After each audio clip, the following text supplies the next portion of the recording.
ევა ზინანიშვილის მოგონებები. მამა პირველ კომკავშირელთაგანი გახდა. მალე პარტიულიც. ხან რა კურსებზე გზავნიდნენ, ხან რა და ბოლოს იმას მიაღწია, რომ მთელი სოფლის თავკაცი გახდა. მოწიწებით შეყურებდა თვითონ პაპაჩემიც.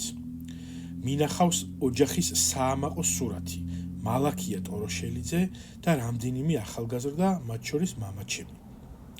მახსოვს რევოლვერიც ნაჩუქარი სერგო ორჯონიკიძის ძმის, პაპულია ორჯონიკიძის მიერ. ამა რომ დააპატიმრეს, სურათიც წაიღეს, რევოლვერიც და კიდევ ბევრი რამ. თვით დედაჩემისა და მამაჩემის ადრეული ნახევრად ბავშვური სასიყვარულო წერილები.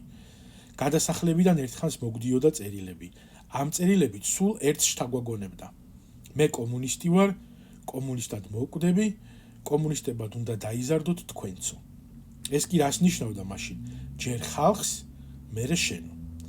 42-ში წერილებიც შეწყდა.